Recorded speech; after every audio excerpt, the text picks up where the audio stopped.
Hello students. आज की हमारी डिक्टेशन 80 वर्ड्स पर मिनट की है और ये 10 मिनट की डिक्टेशन है। 800 वर्ड्स हैं इसमें और इसमें कुछ डिफ़िकल्ट वर्ड्स भी हैं जिसके मीनिंग मैंने एंड में दिए हुए हैं, जो कि आपको लाइफ में कहीं भी आगे भी पेपर में भी काम आ सकते हैं। और अगर आपको हमारी ये वीडियो डिक्टेशन अच्छी लगे तो लाइक और शेयर ज़रूर करें। और अगर आप हमारे चैनल पर नए हैं तो इसको सब्सक्राइब करना बिल्कुल ना भूलें। और अगर आपको कुछ लगता है डिक्टेशन में कि ओआईएस या किसी चीज़ की भी दिक्कत लगती है तो आप हमें कमेंट बॉक्स में ज़रूर मेंशन करें। आइए हम ज़्यादा देर ना करते हुए डिक्टेशन स्टार्ट करते हैं। Start. Mister deputy speaker sir, under rule 19193 I am raising a discussion on the situation in Iraq.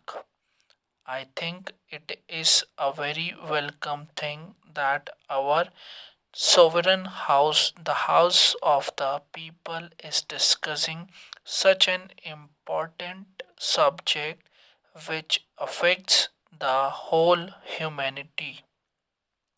The 13th Lok Sabha, I understand, had discussed this subject on many occasions. When the question of sending troops of Iraq came up, there was a decision by this House, rather a consensus in this House, that India has no business to do such a thing and that we should uphold the dignity of this country. We are pursuing that policy steadfastly, and we should, at the very outset, I should like to say that nobody in this country normally should think of such things. This subject has got a special significance for countries like India. I think this whole question of Iraq has exercised the minds of Indian people very much. It has touched their hearts because India was a slave country for decades and for centuries. We have undergone a period of time in our history and we have paid so much for the liberation of this country. We fought against the British, who were the mightiest imperialist power at that time. Now colonialism has gone, and colonialism of that type has gone forever. I do not think that it will return. But imperialism and colonialism of a new type is raising challenges before humanity as a whole and before the third world countries in the particular.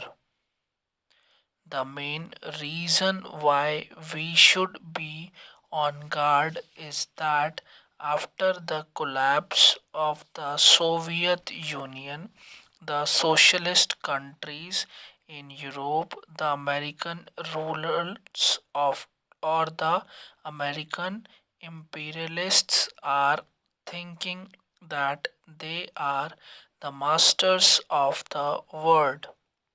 Their whole strategy is to evolve a unipolar world where they can be the masters and they can be the only masters. The developments all over the world during the last 10-15 years go to show that the American imperialism is out to capture countries by armed might, to invade countries as they like. The invasion of Iraq is one example where you can see that America has gone into that country without any rhyme or reason and under false pretext. It is already proved beyond that all the talk about weapons of mass destruction was a hoax. The American rulers cannot justify their action on that basis in their own country. Under such false pretexts, they went into an independent country and a sovereign country, maybe a small country, but a proud country, a country of proud people. Can we concede that big countries can go into small countries as they like, that small countries are at the mercy of big countries or such countries with armed might? That is what has happened in Iraq. And the Indian people, as I said, were exercised over this because this is again an advent of colonialism or imperialism in a new form. We have suffered the agony of slavery and we have fought against this.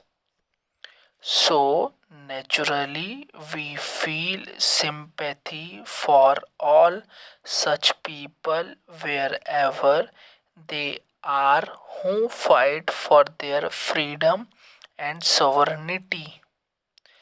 Now, it is not necessary at this point of time to go into all the details of the attack on Iraq by the United States.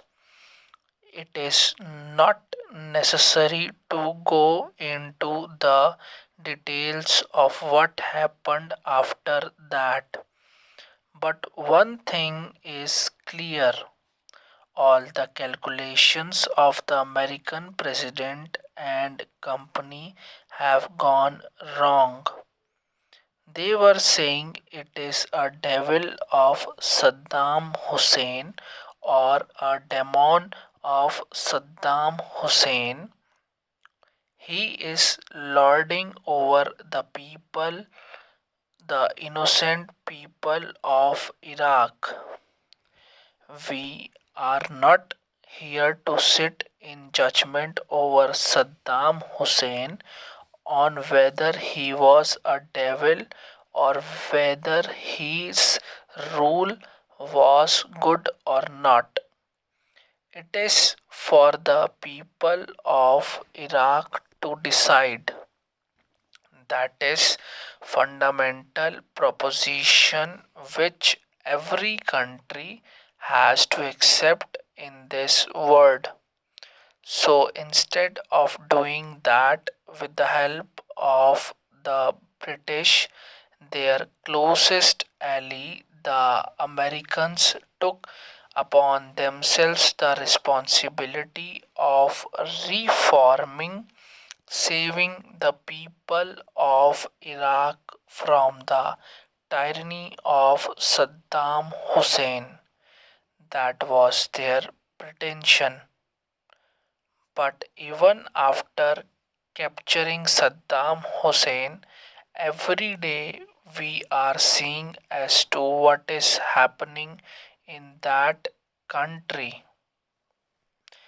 Is there any doubt left in the minds of even the American ruling class that the people of Iraq do not feel that they are liberated by America? They do not see Americans as liberators of their country. Every day they are rising in revolt, and of course, you may say that this is terrorism. It is a fashion all over the world to stamp everything as terrorism. A freedom struggle can be stamped as terrorism. The people of Iraq may be blamed by somebody there that exploding bombs.